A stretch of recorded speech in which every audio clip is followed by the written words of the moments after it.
The Iron Man match is a tricky proposition for wrestlers who are tasked for competing in one, as the set time limit and most falls wins rules make it far different to a standard match. It is perhaps for this reason, as well as the average fan's attention span now being about as long as a TikTok video, that there have only been 14 televised ones in WWE history. Counting main roster and NXT, that is, not NXT UK, because, I mean, come on now. While we may think of Iron Man matches being an hour long, truth is WWE have presented several 30-minute and even 15-minute versions. As well as the standard Iron Man match, there have also been submission-only and anything-goes variations to boot. They haven't all been singles matches either, with Iron Man tags and four-ways having also taken place on WWE shows. It is a diverse history for such a little-used stipulation, making ranking them all the more fun and making me especially susceptible to a bollocking in the comments, I'm sure. I'm Adam Pacitti from Cultaholic Wrestling, and this is every WWE Iron Man match ranked from worst to best.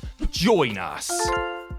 Number 14, The Miz and John Morrison versus Shannon Moore and Jimmy Wang Yang on ECW. Now, when you think Iron Man match, you are likely assuming the bout in question will go 30 minutes at the very least, if not the full hour. Despite the stipulation's reputation and the implication of its name, WWE have presented a couple of so-called Iron Man matches that were booked to go for only 15 minutes. More like Bronze Man matches, am I right, folks? One of these was the 15 Minutes of Fame WWE Tag Team title bout from the January 8th, 2008 episode of ECW on Sci-Fi, with the champs The Miz and John Morrison defending against the wonderfully thrown together duo of Jimmy Wang Yang and Shannon Moore. The four of them went at it from the get-go, keen to make a lasting impression in the short time that they had been allotted, while trying to tell a story that at least had some sense of drama. Morrison got the first pin around 4 minutes in before Yang equalized with around 6 minutes left. The fans really got into it during a frenetic, sometimes messy finishing stretch, with the redneck cowboy looking to sew things up with another moonsault, only for the buzzer to go and the match to end as a draw. A good match, but not a great Iron Man match or anything, especially when a chunk of the action was cut out due to a mid-match commercial. Number 13, Eminem versus Hardcore Holly and Charlie Haas. Another 15-minuter for the tag team titles, this one coming from the June 2nd, 2005 edition of SmackDown. This time Morrison was tagging with original Eminem partner Joey Mercury,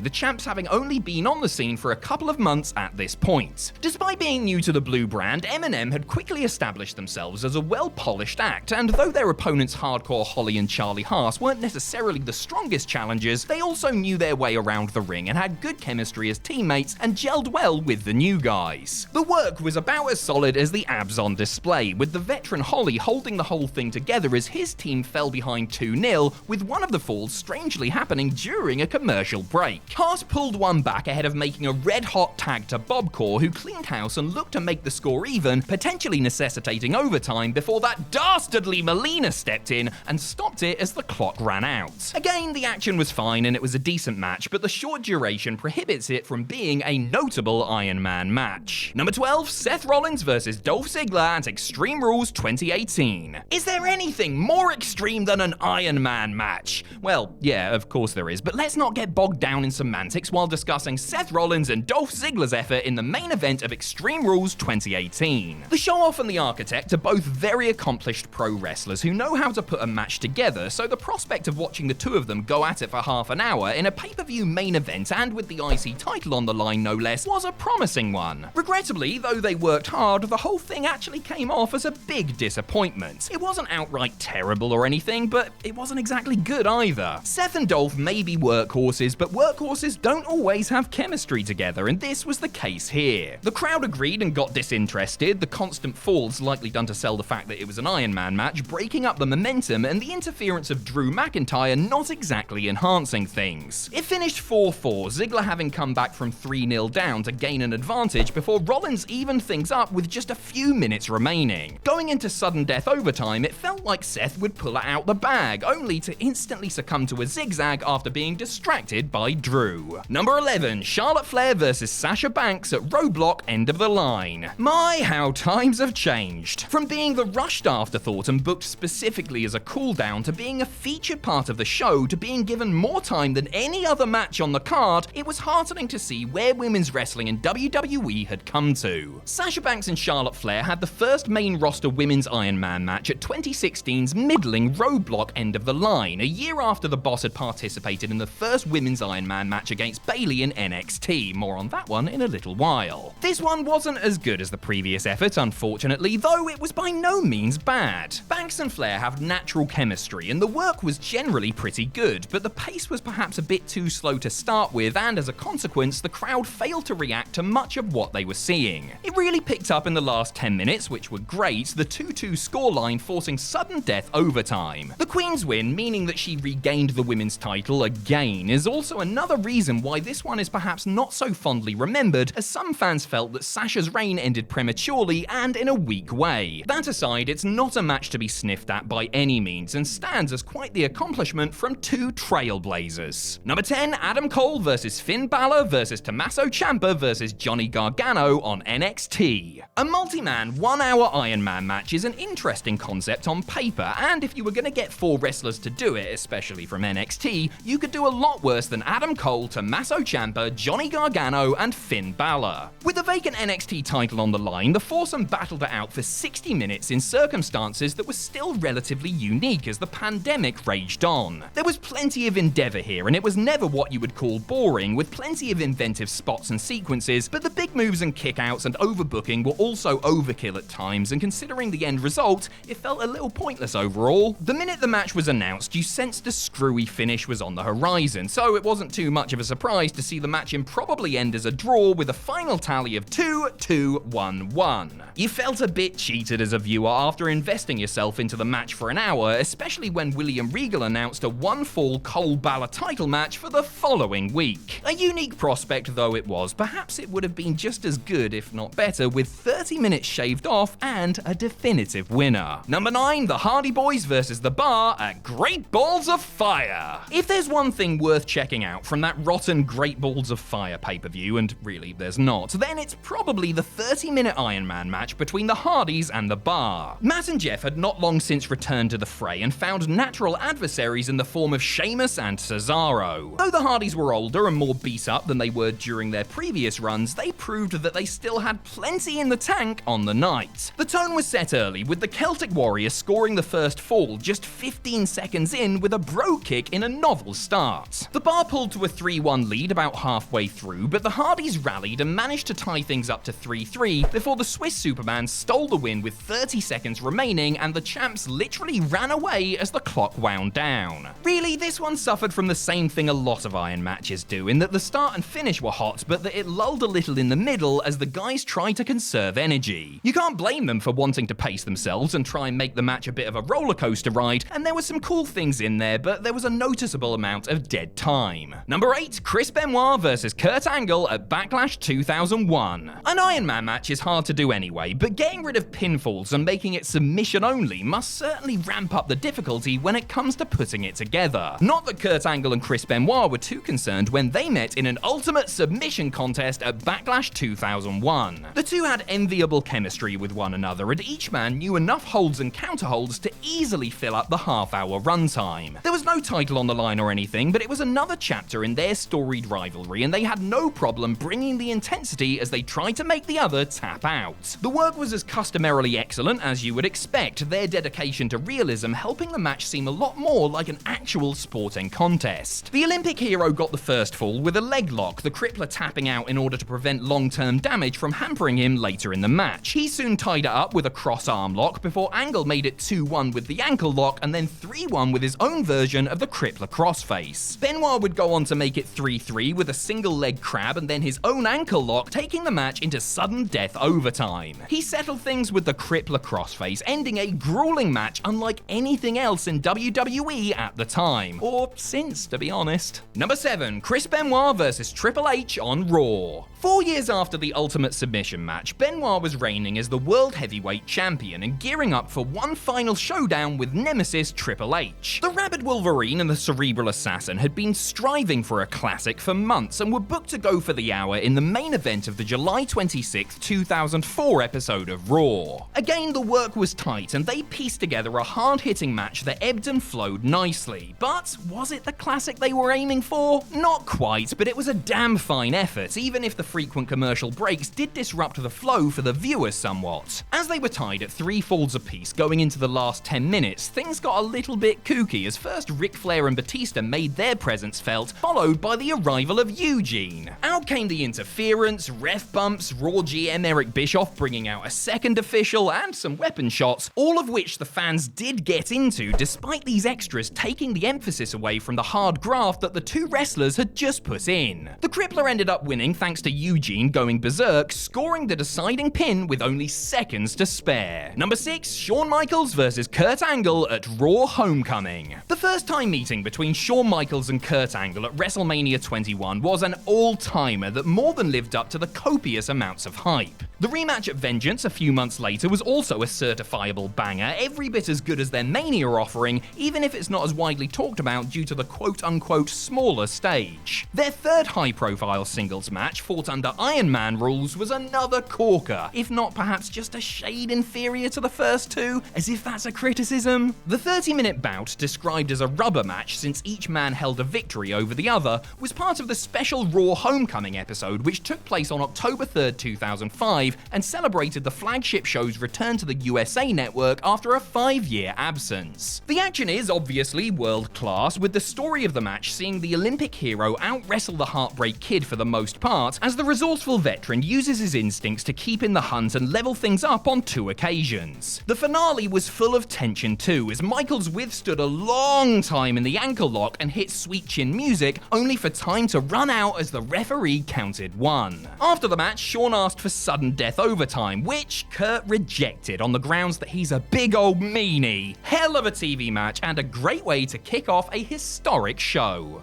Number 5, John Cena vs Randy Orton at Bragging Rights 2009. John Cena and Randy Orton's long rivalry produced every kind of match under the sun, including I Quit matches, Hell in a Cell matches, TLC matches, and just about every other gimmick or stipulation that you can think of. Add Anything Goes Iron Man match to that long list, with the Viper and Big Match John colliding over the WWE title in the hour-long main event of 2009's Bragging Rights pay-per-view. Oh, and there was an added caveat that if Cena failed to win the title, he would have to leave the Raw brand. The two were never going to go out there and exchange holds like Shawn Michaels and Bret Hart or Kurt Angle and Brock Lesnar, so adding the Anything Goes stipulation really played to their strong suits. For example, the diabolical Orton cartoonishly trying to engulf Cena in pyro. I mean, really, it doesn't get much better than that, does it? Both men were on their game here and worked hard to make this match distinguishable from their many others, keeping fans guessing as they traded falls. It was 5-5 going into the last few seconds when Cena was able to avoid a punt and slap on the STF to bag his 5th world title and put the feud with Orton to bed, at least for the time being. Number 4, Bret Hart vs Shawn Michaels at WrestleMania 12. The original WWE Iron Man match, Ricky Steamboat and Rick Rude had done the first US one at Beach Blast 1992, with Rude and Dustin Rhodes providing the sequel a year later, was actually Bret Hart's 3rd such affair, having previously had non-televised Iron Man matches with both Ric Flair and his younger brother Owen. The Hitman was successful in those, both of which were over Bret's WWE title, but the 3rd time would not be the charm when he met Shawn Michaels in the main event of WrestleMania 12. A very different sort of Mania headliner, the showstopper versus the excellence of execution was given a purer sports-like build, with vignettes showing the two training and presenting a respectful, friendly rivalry built around their desire to be the best. And both Hart and Michaels were certainly at the peak of their powers going into the match, which was their first major singles offering since they clashed in the main event of Survivor Series 92.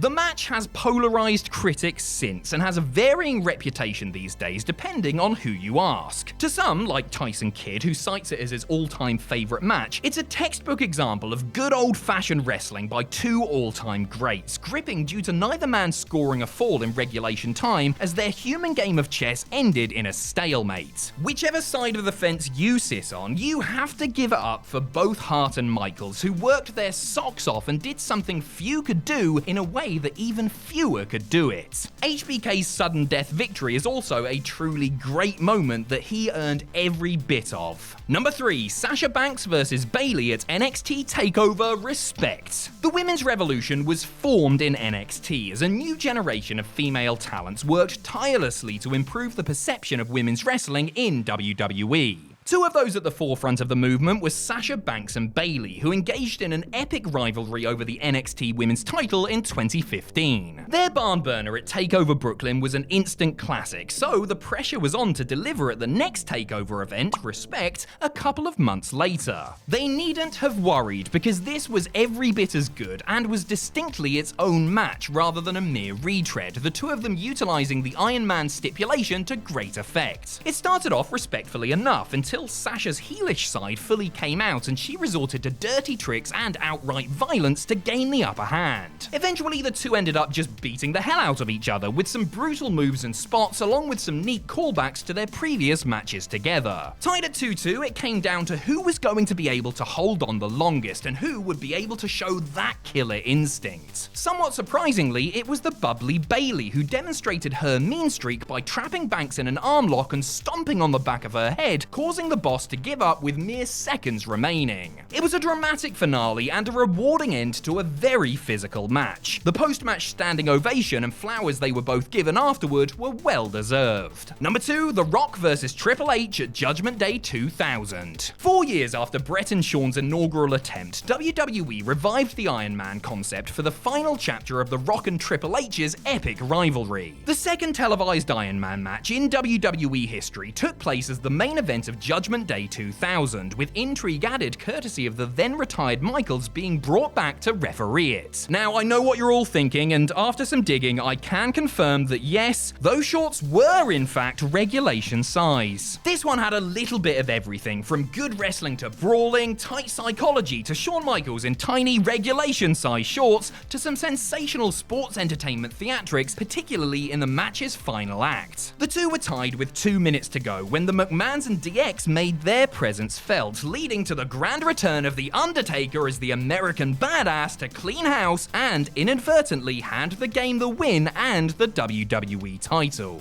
A lot different from its predecessor, this was clearly a lot more carefully mapped out in advance, but the booking, some would say overbooking, helped it tremendously. A shining example of why the Great One and the Cerebral Assassin were considered two of the world's best at this time, and another classic match from a vintage WWE year. Number 1, Brock Lesnar vs Kurt Angle on SmackDown. It's incredible to think about now, given that a lot of his matches these days clock in at much closer to 60 seconds than 60 minutes, but back in 2003, Brock Lesnar went the full hour with fellow amateur great Kurt Angle, and it was brilliant. The next big thing in the Olympic hero had been warring over the WWE title for the better part of the year, and their rivalry would come to an end on the September 18th, 2003 episode of SmackDown in a rare 60-minute Iron Man match. Angle's WWE title was on the line, and Brock was in full-on demonic heel mode at the time and was aggressive from the off, though Kurt did manage to tame him with some crisp wrestling. Lesnar quickly got tired of being thrown around and resorted to using a steel chair, which got him disqualified for a fall, but also helped neutralize Angle so that he could score 2 himself, including one with his very own version of the ankle lock. They packed so much goodness into their time as Brock pulled into the lead and Kurt fought valiantly to keep himself in the contest. There were untold number of suplexes, submissions, counters, a ref bump, some shenanigans with the steel stairs, and big moves as the match built and built, and neither man seemed like tiring. At one point, Lesnar was 5-2 ahead, but Angle managed to close the gap to 5-4. He was unable to tie things up, however, with Brock managing to gut it out while trapped in the ankle lock for the final 18 seconds to regain the WWE title.